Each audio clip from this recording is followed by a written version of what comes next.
Hola, buenas tardes a todos, bienvenidos a esta nueva edición de Impact Talks de Bidinvest, la que va a ser la última de este 2022. Hoy contamos con una invitada muy especial, Ilen Meirovich, jefa de cambio climático de Bidinvest, y está con nosotros hoy porque hace un mes, más o menos, casi un mes, cerró la COP27 en Sharm el Sheikh, en Egipto. Y bueno, cambio climático es obviamente uno de los temas más importantes para América Latina y el Caribe, para el mundo en general, pero para nuestra región en particular. Entonces vamos a tener una conversación súper interesante acerca de qué fue lo que pasó en un evento tan grande y qué dejó de puntos principales para nosotros. Bienvenida, Ilen. Gracias, Isa. Gracias. Un gusto estar acá. Y le vamos a empezar, bueno, la COP27 era la COP denominada de la implementación. Después de la COP26 de Glasgow, había relativa expectación, ¿no?, para ver cómo se habían puesto en marcha los acuerdos alcanzados en la edición anterior. Así una pregunta rápida, o sea, ¿fue un éxito esta edición? ¿Dirías que fue un éxito desde tu punto de vista? No, gracias, Isa, por la pregunta. Yo creo que antes de decir si fue un éxito o no, es una respuesta más compleja. Tienen que entender qué es la COP. O sea, la COP es una reunión donde se están juntando negociadores a hablar sobre temas de cambio climático que básicamente se plasman, por ejemplo, lo que hemos escuchado todos, el Acuerdo de París. Salió también en Glasgow un documento especial, ahora Sharm el Sheikh es el Implementation Plan. Pero al lado de la COP, digamos, on the sidelines, como se dice en inglés, es como si fuese una gran feria donde todo el mundo que trabaja en temas de cambio climático está allí para mostrar sus soluciones, para mostrar sus modelos de negocio, para hacer alianzas, para buscar nuevas inversiones. Y en ese sentido, esta fue una de las COPs con mayor participación. Glasgow tuvo más de 40.000 personas registradas, Sharm el Sheikh no quedó atrás. Y la verdad es que si uno iba allí, la parte de la negociación era una pequeña parte de todo el centro de convenciones, que era gigante y había kilómetros y kilómetros de gente hablando, interactuando, presentando ideas. O sea que desde el punto de vista de si fue un éxito o no, también tenemos que ver que había toda esta energía de se pueden encontrar soluciones, podemos trabajar en modelos innovadores. Y en ese sentido fue muy, muy exitosa. La participación del sector privado, había pabellones y pabellones del sector privado que no había habido otras veces, fue realmente impresionante. Y uno veía que había gente que estaba haciendo, básicamente buscando soluciones y haciendo acuerdos para seguir invirtiendo en mitigación o adaptación. Entonces, desde ese punto de vista, creo que fue muy exitoso, estábamos todos allí buscando opciones también para la región, ¿no es cierto? ¿Qué pasaba dentro de las negociaciones? Y ahí creo que mucho de los titulares que uno ve se hace referencia a eso, a lo que estaba pasando en las negociaciones. Y entonces, desde el punto de vista de qué queda en el Sharm el Sheikh Implementation Plan, lo que vemos es, primero, por primera vez en 30 años de negociaciones, se establece un fondo de lo que se llama Loss and Damage, por las pérdidas que ha causado el cambio climático. Por 30 años los países desarrollados estaban en contra de crear un fondo y esta es la primera vez que se logra. Claro que la implementación, la creación de este fondo va a llevar su tiempo, pero fue la primera vez que todos los países se pusieron de acuerdo. Entonces, desde ese punto de vista, yo creo que fue un éxito y sobre todo para nuestra región, donde ya estamos viendo los impactos, donde los países están viendo pérdidas, este fondo va a ser un mecanismo muy importante. Y el otro punto donde, digamos, que las voces fueron muy fuertes fueron en temas de cambio del sistema financiero hacia movilizar más recursos del sector privado. Pero eso, si querés, entramos más en detalles después. Sí, me gustan mucho dos puntos que me gustaría destacar de lo que has dicho. La parte de esa positividad, dentro de que obviamente todos sabemos que ya ni siquiera diríamos que es solo cambio climático, la crisis climática, ¿no?, que todos vivimos. Pero es importante ser consciente de todas esas personas que están trabajando, creando, pensando sobre cómo darle respuesta, ¿no?, a lo que ya se está sufriendo. Entonces, a veces es verdad que uno se puede dejar llevar por el pesimismo de, bueno, ya está todo perdido, es muy difícil llegar a acuerdos, pero no, o sea, hay una burbuja de energía muy fuerte en ese sentido, o sea que gracias por recordarnos eso también, que no se nos olvide. Y lo importante de llegar a un acuerdo, más allá de, como dices, que ese fondo va a llevar su tiempo, en un mundo en el que ahora cada vez uno piensa que cuesta más llegar a acuerdos, ¿no? Y estar todos sobre una base, bueno, también es algo destacable de esta COP. Efectivamente, es súper importante ese fondo. América Latina y el Caribe sufre gravemente, todos los países sufren gravemente las consecuencias del cambio climático. Es más, 9 de los 20 países más afectados por el cambio climático están en nuestra región, en América Latina y el Caribe, o sea que es un tema que realmente afecta al día a día de todas las personas y de todos los países. ¿Qué es lo que América Latina y el Caribe debe sacar como conclusión de esta COP? O sea, ¿qué es los mensajes que han sido más dirigidos hacia la región como conclusiones importantes? Bueno, creo que además de lo que te dije del fondo que se creó, el énfasis en adaptación ha sido primordial también. Y es como la otra cara de la moneda del loss and damage, ¿no? Porque básicamente este fondo viene a decir, bueno, si no te pudiste adaptar, pero tenés costos y hay gente desplazada, ya no podés adaptar tu forma de ser o donde estás viviendo, ese costo debería ser cubierto por este fondo de loss and damage. Pero también hay que adaptarse, hay que poder hacer infraestructura y si hacemos una inversión en una infraestructura, hacerla resiliente, ¿no? No que a los 5 años o a los 3 años por una tormenta se nos vaya la carretera o la mitad de la carretera. Entonces, para la región, el enfoque en adaptación, el rol de buscar mayor recursos en adaptación también era importante. Y eso es un takeaway importante para la región. Pero lo otro que para mí es muy importante, sobre todo para Latinoamérica y el Caribe, es la unión entre la agenda climática y la agenda social en el concepto de transición justa. Hubo muchísimo énfasis en que no podemos solamente hablar de transición energética, por ejemplo, cierre de centrales termoeléctricas a carbón, sin tener en cuenta el aspecto social. Y por eso, por primera vez nosotros como Grupo BID, fue la jefa de división de Labor Markets, de mercados laborales, fue a COP y presentó el concepto de transición justa para Latinoamérica. Para nosotros, esa unión de la agenda social y la agenda climática es muy importante. Entonces, ese es otro de los puntos importantes a resaltar. Y el tercero fue el rol del sector privado, empresas, sector financiero, sector de la economía real, allí participando para buscar y entender y aprender de soluciones nuevas para la región.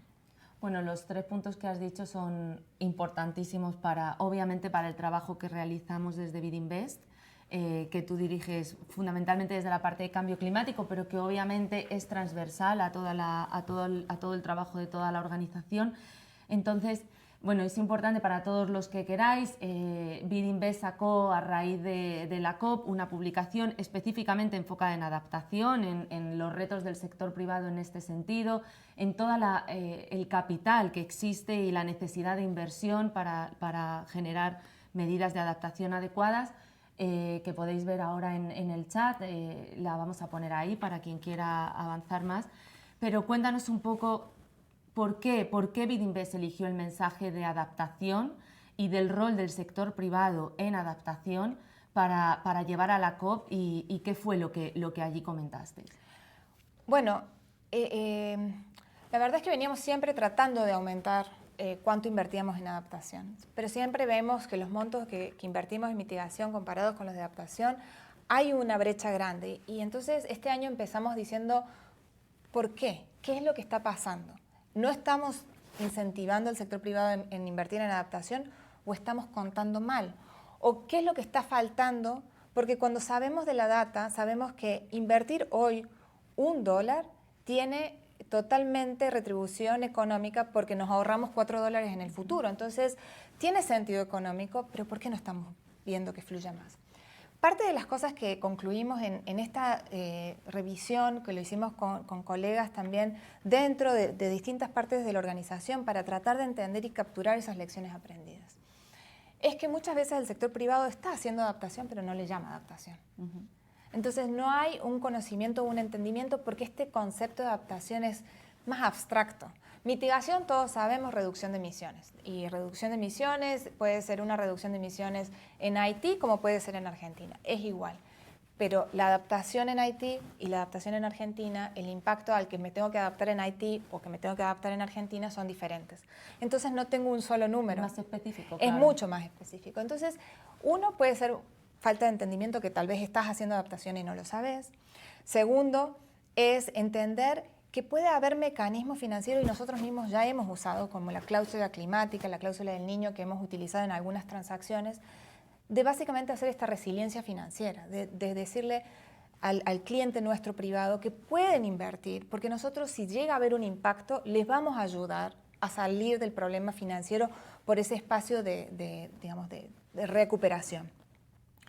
Y por el otro lado, muchas veces se piensa que son totalmente innovación, que tenemos que hacer un instrumento totalmente nuevo, pero la verdad es que pueden utilizarse los instrumentos que ya tenemos, como los Sustainability Linked Loans u otros tipos de instrumentos, con el fin de adaptación. Entonces, básicamente lo que estamos viendo es el sector privado puede ya haber estado haciendo adaptación, tal vez estamos contando mal porque es un incremental del monto, no necesariamente todo un monto en adaptación, y saber y desarrollar este proyecto más adelante es justamente uno de los principales objetivos que tenemos para el 2023.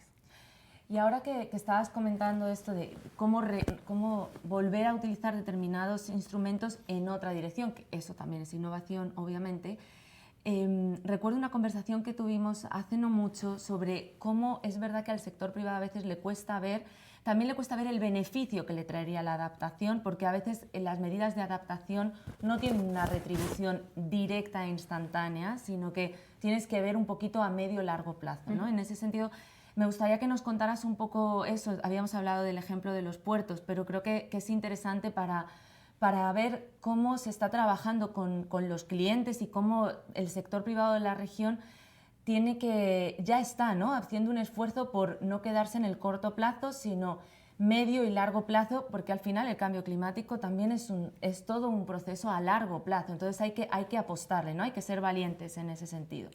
Creo que uno de los puntos importantes en el tema de adaptación con el sector privado es que muchas veces, y por eso, y lo vamos a vincular yo sé para la COP15, muchas veces las soluciones son soluciones basadas en la naturaleza.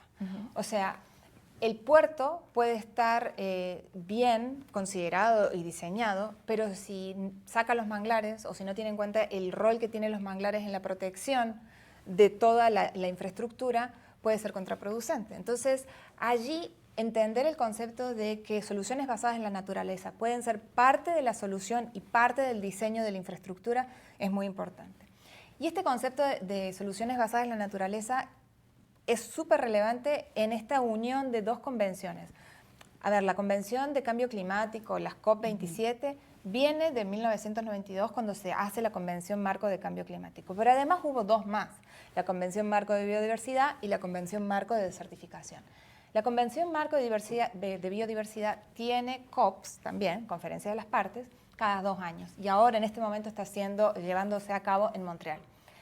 Básicamente lo que están tratando de promover en la COP15 es justamente el empuje y hacer un framework o un marco de resultados similar al que hay de París para el tema de biodiversidad en soluciones basadas en naturaleza. Y eso haría un vínculo, esta unión de estas dos agendas haría un vínculo muy fuerte para el tema de adaptación y sobre todo para el tema de adaptación del sector privado. Claro. Bueno, antes de seguir y vamos a entrar un poquito más en el tema de esta COP15, recordarles a todos que el chat de preguntas está abierto para todos los que quieran preguntarle a Ilen un poco más sobre este tema y profundizar. Yo continúo preguntando, Montreal, COP15, justamente, efectivamente, está ahora sucediendo. ¿Qué es lo que tus fuentes...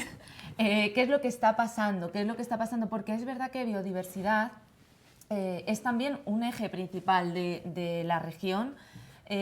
Obviamente todos somos conscientes, América Latina y el Caribe es una de las regiones del mundo con mayor biodiversidad, dedicado también en parte a su protección y cómo aprovechar esa biodiversidad, ¿no?, a favor de un progreso y un crecimiento sostenible, que es el objetivo. Entonces, cuéntanos un poco qué es lo que se está hablando allí ahora. Bueno, entonces en esta COP lo que se está tratando de hacer es lo que se llama Post-2020 Biodiversity Framework. Es el marco o el Acuerdo de París para la Naturaleza, donde se va a establecer cómo se puede llegar a conservar el 30% de los océanos, del territorio, de los parques. Se llama el 30 por 30, ¿no?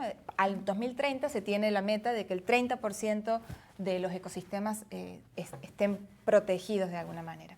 Y allí no es solamente una actividad de mitigación o adaptación, que son los conceptos de cambio climático, sino también de conservación. También hay conversación de si hay que generar un fondo o no hay que generar un fondo y cómo se vinculan estas agendas. Nosotros como Grupo BID, la verdad, estamos en este tema, estamos bastante avanzados y estamos liderando porque somos el primer MDB que tenemos un plan, que estamos generando un plan de biodiversidad a nivel de grupo, de una manera propositiva, más allá de, digamos, de lo que siempre se piensa de las salvaguardas de do not harm, ¿no es cierto? Esto también es do not harm, pero además agregar y proteger y pensar el desarrollo de una manera que tenemos en cuenta la biodiversidad y lo que se llama nature positive desde el inicio. Y el tema de nature positive, que es una de las taxonomías que estamos elaborando con todos los MDBs, pero nosotros estamos liderando, hay un componente de mitigación, hay otro componente de adaptación y hay otras cosas que tienen que ver específicamente con la biodiversidad y la protección de la biodiversidad. Pero lo que nos había ocurrido, y eso es lo que hemos hecho en nuestra nueva clasificación, es que habernos enfocado demasiado en clima dejó de lado esta otra área de nature positive sin estar vinculado con cambio climático, y por eso es que también estamos abogando por una clasificación de financiamiento verde, que es un poquito más amplio, que tiene en cuenta no solamente el tema de mitigación y adaptación, que son conceptos globales, sobre todo la mitigación, que ayuda al medio ambiente de todo el mundo, pero adaptación y biodiversidad y nature-based solutions o soluciones basadas en naturaleza tiene un aspecto local muy importante. Y saben también de comunidades, ¿no? Ahí tiene un impacto muy, muy fuerte en la comunidad local. No, totalmente. Y además, como es mucho, amplías más, eres capaz de abarcar muchos más problemas y ofrecer más soluciones. Mira, nos llega una pregunta de Carlos González que dice, ¿cuál es la invitación? Está muy relacionada también con lo que vamos a hacer nosotros ahora para terminar. ¿Cuál es la invitación que le hacemos, entiendo, que le hace BID Invest al sector privado de Latinoamérica para ayudar a acelerar el proceso de adaptación en la región? O sea, ¿qué les estamos diciendo y cómo estamos trabajando con el sector privado para llamarles? Creo que en el sentido de trabajo con el sector privado hay dos tipos, ¿no? Uno más a nivel de mercado, cuando estamos trabajando, por ejemplo, con las cámaras de industrias o las cámaras de construcción de los distintos países de la región, donde podemos hacer una presentación de que muchas de las cosas que estamos viendo o que ya están viendo los constructores en la región son adaptación. Y entender y explicarles cómo se puede hacer un diseño más resiliente o blindado a los impactos de cambio climático. Y luego tenemos el trabajo específicamente cliente, digamos, por cliente o por proyecto, donde podemos incluir el tema de resiliencia utilizando incentivos también financieros, como puede ser un cambio en la tasa si cumplen ciertos objetivos de resiliencia. Pero creo que las dos claves, digamos, tanto trabajo, como le llaman en inglés, upstream, o trabajando específicamente con clientes, puede apoyar a incentivar la adaptación del sector privado en la región. Claro, y un poco también esto que decías antes, ¿no? que es importante recordar que muchas partes del sector, o sea, muchos clientes, muchas empresas ya deben estar implementando medidas de adaptación, por ejemplo, pero a veces ellos no lo describen como tal, o sea, también la clave es encontrarlas y potenciarlas, encontrar el financiamiento. Y saber cuáles pueden llegar a ser las barreras. En conversaciones que hemos tenido con algunos clientes, nos mencionan que sería bueno también hablar con el sector público, ¿no? Y ahí lo que tenemos es un powerhouse porque tenemos la coordinación con el sector público aquí mismo, porque hablar con los gobiernos y explicarle al gobierno que lo que están tratando de hacer es adaptación, también les ayuda a ellos a explicar un proyecto o un diseño de proyecto. A explicar su propio incentivo, ¿no? Su propio objetivo. Bueno, gracias, Silen. Pues creo que no tenemos más preguntas, pero yo voy a terminar con una. Igualmente ya estamos justos con el tiempo que más o menos tenemos planificado, pero antes de cerrar y como cierre en realidad, 2023, ya estamos en diciembre, es que ya estamos cerrando este año, pero justamente al cerrar este año se nos abre ya los objetivos del siguiente, ¿no? Entonces, lo dividiría en una pregunta doble, te diría. ¿cuáles crees que van a ser las claves respecto a la lucha contra el cambio climático de 2023? Y por otro lado, después cuéntanos cuáles son los objetivos, los 3 principales objetivos en este sentido desde BID Invest para América Latina y el Caribe. Bueno, primero, creo que las claves van a seguir siendo ver cómo se vinculan estas dos agendas. Veamos que sale el lunes de esta COP15 y ver cómo vamos a poder incentivar e impulsar más las soluciones basadas en la naturaleza y la conservación de la biodiversidad, y si existe algún tipo de sinergia que se pueda encontrar en esas dos agendas. Pero más específicamente para BID Invest, creo que para el 2023 vamos a seguir trabajando en adaptación y buscando ejemplos de innovación, tanto financiera como no financiera, para tratar de incentivar la adaptación. Y creo que el principal tema que queremos seguir impulsando es la transición justa. Unir estas agendas, unir la agenda social con la agenda climática o verde, para poder realmente tener un impacto mucho más fuerte en la región, al tener en cuenta 2 de las dimensiones más fuertes para el desarrollo. Exacto, y ya antes de cerrar, quería también recordar a todos, también se va a poner ahí en el chat, justamente a raíz también de la COP y un poco de esa oportunidad, ¿no?, que surge para el sector privado, que ya está en marcha, pero que se va a implementar y que esperamos que 2023 sea realmente un año de implementación, como decía esta COP, que es la adaptación. Es un poco también lo que comentaba James Scriven, CEO de BID Invest, en uno de los artículos publicado con relación a la COP.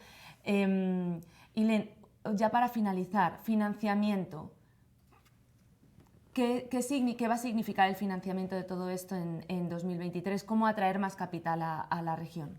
Bueno, creo que cuando hablamos de financiamiento, y sobre todo en todo el contexto de la COP-27, se habló muchísimo del capital privado, de cómo movilizar más capital privado, de qué mecanismos hacemos para atraer ese capital privado que está buscando este tipo de activos, pero que necesita hacer una alianza con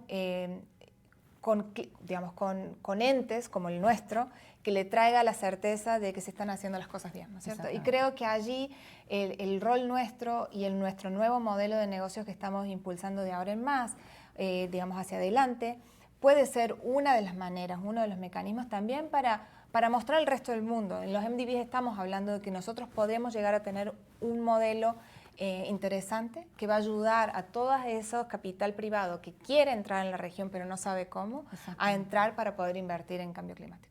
Pues ojalá que todo aquel que tenga interés, ya sabe, Ilen está aquí dispuesta a abrir las puertas de todo el trabajo y la experiencia de BID Invest. Muchas gracias, Ilen. Gracias, Isa. Y gracias a todos los que nos habéis acompañado virtualmente. Volvemos el año que viene con más Impact Talks desde BID Invest.